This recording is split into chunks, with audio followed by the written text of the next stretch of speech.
Hello, George Roberts again. This is part 2 of my talks on philosophy and policy in higher education. This is institutions and the curriculum. As I started the previous talk and indeed ended it with what might be called a theory of good practice, I'd just like to repeat again, these items have been shown to explain and predict successful learning outcomes. Student-tutor contact, student-student cooperation, active learning, feedback, time on task, high expectations, and diverse talents and ways of learning, independent of the mode of engagement. By the end of this session, you should be able to locate higher education policy in the context of the wider institutions of society and to apply the concept of a hidden curriculum and critical theory to explaining higher education practices. Institutions of society are very traditionally and simply separated into two broad categories: the institutions of production and the institutions of reproduction. Institutions of production can then get separated into three broad areas: primary production, that is agriculture, mining, fishery, and so on; secondary institutions of production, the manufacturing, transforming industry; and the third or tertiary institutions of production, supply, distribution, marketing, banking, and so on. Set against the institutions of production, we have the institutions of reproduction, that is, cultural reproduction, the institution of the family, kin, clan, folk, nation, and so on, the institutions of religion, education, and defense and security, the army, military, police, and so on. Now, in the last 300 years or so, the modern era, if you like, there has been an inversion. This has been, if you like, what characterizes modernism. In the past, institutions of production were subordinated to the institutions of cultural reproduction. And you might typify this by saying, we enter into this endeavor for the glory of God, or we enter into this, we take up this enterprise in defense of the nation, the clan, and so on. That is, the institutions of cultural reproduction dominated and made use of the institutions of production. Recently, more recently, and I suggest sort of over the past 300 years this has been a transformation taking place, the institutions of cultural reproduction have become subordinated to the institutions of production. And this is seen very starkly in the function of higher education being to serve industry rather than, as it was in the past, to serve theology or to serve the good of the nation, to build the national character. The family, which was once, if you like, the basis of the clan, the nation, and so on, is now deemed to provide the stable base from which employability skills might be acquired. So institutions of cultural reproduction have become subordinated to institutions of production. We see this in the family also in respect of the whole benefits policy debate, where it's hoped that the provision of funds will bring carers into the workplace, monetizing the care relationship. People can receive grants to pay for their children to go into care in order that they might work. People can receive grants in order to set up as carers to care for other people's children, but not receive grants directly for caring for your own children at home. The Organization for Economic Cooperation and Development makes this statement very clearly in its recent statement on the purpose of higher education. Higher education institutions are expected to provide education and training relevant to labor market demands, to conduct research activities that will build a knowledge-based economy, as well as contribute to social cohesion. So you do have the cultural reproduction sneaking in there a little bit, regional development, and global well-being. They must also strive constantly to fulfill their multiple missions, improve the quality of education provided, increase their efficiency, and demonstrate their contribution to society. So you see here very clearly the role of the university being to serve industry. And this is essentially the policy that drives higher education in the world today. I was going to narrow it down, but it's not just the UK, it's not just Western Europe, it really is global. But set against this, we have a different concept, what Robert Pirsig calls the real university. The real university has no specific location, it is a state of mind. It is that great cultural heritage of rational thought that has been brought down to us through the centuries, which is regenerated through the centuries by a body of people who traditionally carry the title of academics. The real university is nothing less than the continuing body of reason itself. Pirsig is trying to reassert the institution of education, one of the primary institutions of cultural reproduction, as being dominant above all others. So let's look briefly at the hidden curriculum. In the early modern era, the 3 R's, reading, writing, and arithmetic, were the cultural goods which, if they were reproduced, the cultural goods of universal literacy and numeracy, which, if reproduced, would benefit both the individual and society. And you see in the early modern era, the education institutions of the early modern era starting to manifest this transformation, if you like, from a dominant institution of cultural reproduction to a subordinate institution, subordinate to the needs of industry. So the overt curriculum of the early modern age was reading, writing, and arithmetic. Today's overt curriculum, and this is open to challenge, if you like, a theory which is eminently falsifiable, I suggest that the overt curriculum of education today is flexibility, community, and individualization. Every student has an individual learning plan, our transferable skills teach teamwork, and we are supposed to be ever available for new missions, ever available to work in new ways. Change is constant, and we must be flexible, nimble, adaptable, agile in order to manage, stay on top of, lead a changing world. So, in the industrial era, set against the 3 R's, the overt curriculum, was a covert curriculum. Reading, writing, and arithmetic were what the schools taught, but schools also taught punctuality, tolerance of repetition, and subordination. Punctuality, when the bell rings, you will be at your seat. Tolerance of repetition, you will write 100 times on the board, I will not be late to school. And subordination to authority.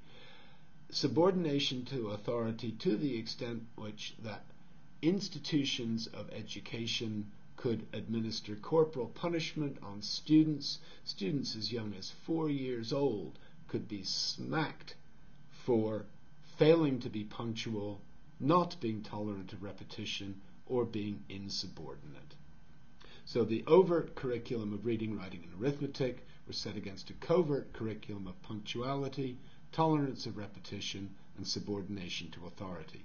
These were characteristics which were required to be successful employees in a factory culture. The post-industrial knowledge economy covert curriculum works in a similar sort of way. Set against the benefits, if you like, of flexibility, community, and individualization, we see a return to piecework, precarity, that is in unsecured employment, and competition.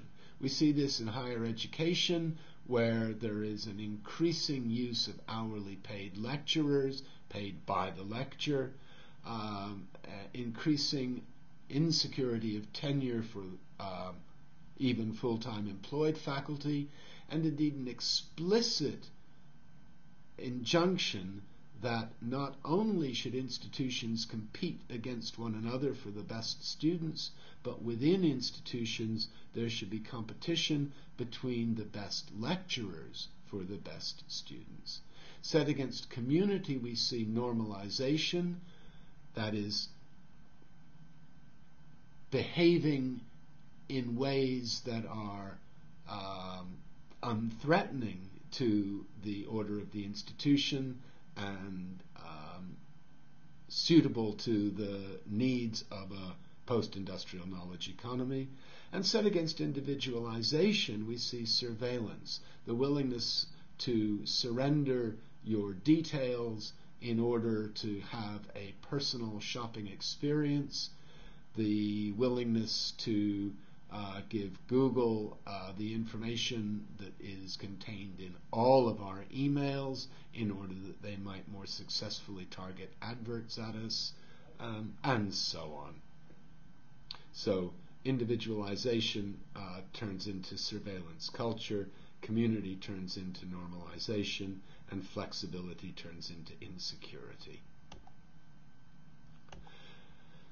Now, critical theory, as set out by Stephen Brookfield asks us to look at our world, if you like, through 4 critical reflective lenses. The first is our autobiography as teachers and learners, that is to say through our own eyes, through our own experience, to reflect on, to think about those things that we do, to think about things through our students' eyes also, through our colleagues' experience and peer review, and through the theoretical literature. These 4 critical reflective lenses are the foundations of his approach to teaching as a reflective practice. Theoretical literature for Brookfield helps us to name our practice and to find out that it is not idiosyncratic. We might identify our approach to knowledge. We might say, if you remembered from the previous talk, I am a deductivist or I am an inductivist, and so on. Now, Brookfield takes this further because we have these 4 lenses for reflection, but they don't necessarily have to be critical. For Brookfield, reflection becomes critical when it has 2 distinct purposes. The first is to understand how considerations of power undergird, frame, and distort educational processes and interactions. We see this inversion of power taking place through the modern era, where cultural institutions of cultural reproduction, once dominant, are now subordinated to institutions of production. And the second distinct purpose is to question our assumptions and practices which may seem to make our lives easier, but actually work against our long-term interests. We're going to explore these in discussion at greater length in class. Now, typically, critical theory suggests that the basic givens of existence are fluid and unstable, or at least our understandings of them are. There may be a single solid reality out there, but there are 6 billion interpretations of it. All thinking, according broadly to in critical theoretical terms, all thinking is largely determined by prior cultural experience. That is to say, our thinking is shaped by our cultural community at the wide level, as, if you like, residents of a Western developed country, but also at a very at a smaller level. We think in terms of our disciplinary culture. We think as psychologists. I think as an educationalist. Language is an actor. That is to say, language itself, the language of my discipline, the language of my culture, the language of my society, encodes and shapes my thought. I can express my thought only in the terms of the words and grammatical structures that I have to do it in, and these are different from culture to culture. It's not to say that we are merely a vessel for the reproduction of language. Steven Pinker pretty much deals a death blow to linguistic determinism, but there is a function that language plays in shaping the ways that we can think. This leads to Vygotsky's recognition that meaning is characterized by ambiguity. Not just Vygotsky, Saussure and all of the early 20th century linguists observed that there is no or very little essential logical relationship between the words we use and the meaning behind those words. That context is everything. That is to say, understanding language cannot take place without being located in a world, in a community, in a discipline with groups of people who share certain unspoken aspects of language. And there is this tension between grand narratives versus petit récit, that is to say, the hegemonizing tendency of theories, Marxism, social Darwinism, neoliberalism. We can identify many grand narratives that attempted to unify all understanding under grand common headings, as against the individual narratives of individual lives lived, the petit récit, the little recipes of our lives. My individual idiosyncratic theory of life might not exactly match my espoused theoretical orientation. That is, I might declare myself to be, a socio-culturalist, an anti-positivist, but in fact I might practice in certain ways that put a lie to my own grand narrative. So I'm going to introduce three terms really: positivism, socio-culturalism, and conclude with a third space position. Positivism is that form of thinking which arose in the 20th century in part as a reaction to theological understandings of knowledge, metaphysical understandings of knowledge, and indeed the attempt by nations and individuals within nations to impose hierarchical modes of domination on the world. The Holocaust remains perhaps the best known, but there have been other instances of human inhumanity to one another, which were based on, if you like, theories of dominance, theories of order, theories of superiority, theories of hierarchy. So positivism said, well, all these grand theories, these grand theologies, no. Theory is about building up knowledge based on observation plus logic. Positivism, if you like, is the inductivist, the sort of the primary manifestation of an inductivist approach to understanding the world.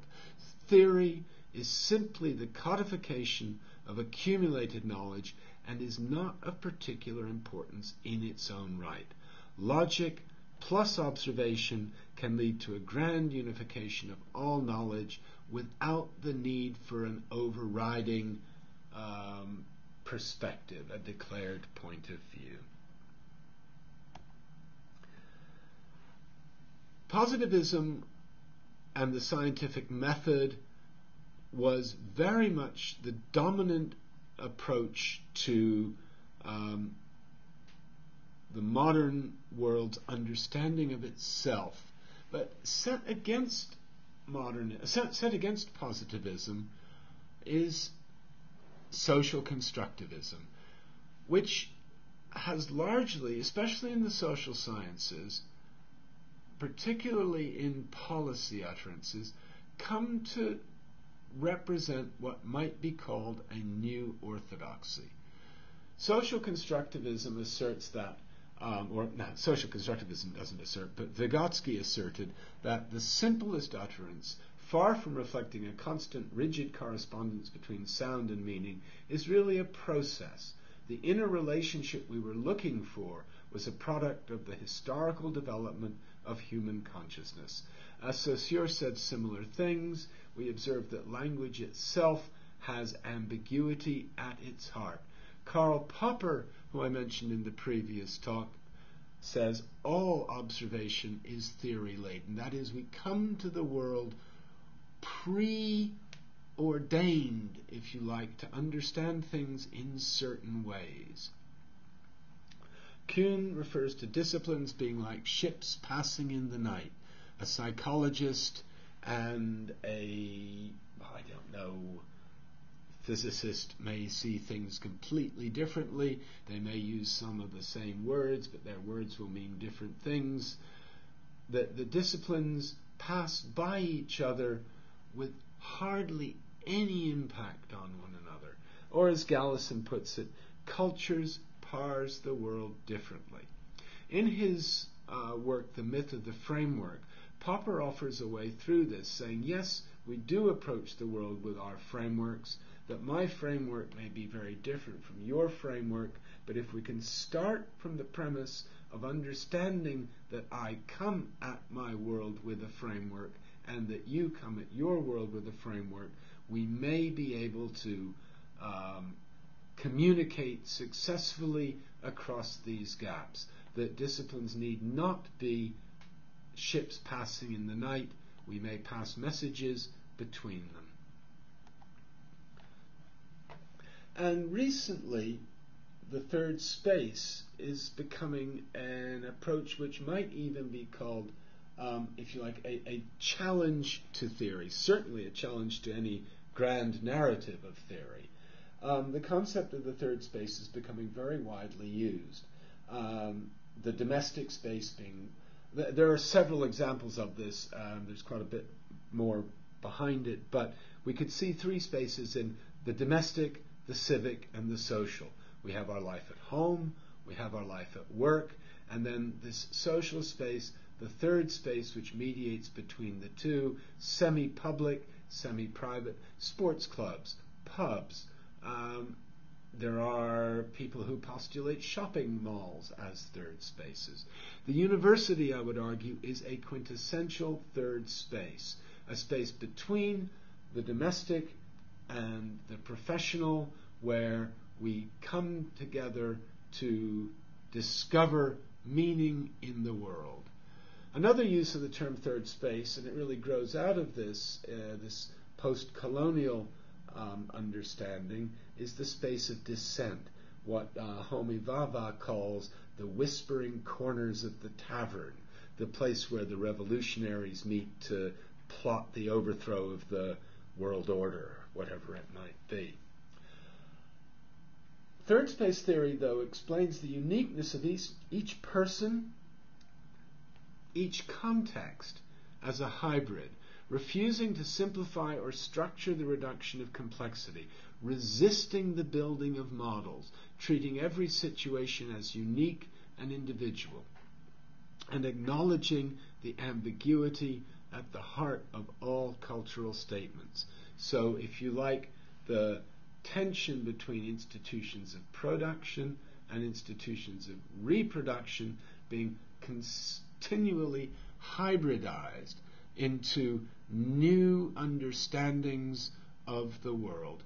Education, I would argue, is, if you like, involves us entering into our own third space discovering our own knowledge, our own relationships to the institutions of reproduction on the one hand and production on the other. So I'm going to leave it there and open it up for discussion in the classroom. This wider theory of good practice, is this a grand narrative of teaching? Is this, if you like, the domination of the institutions of production? Are we here to produce the knowledge worker for the post-industrial economy? Or are we here to produce the dissenting challenge to a neoliberal orthodoxy? We can say that these items have been shown to explain and predict successful learning outcomes. We can show that they are independent of the mode of engagement. But would I put this forward as the theory of good practice? I'll leave that up to us to discuss next Wednesday. Thank you.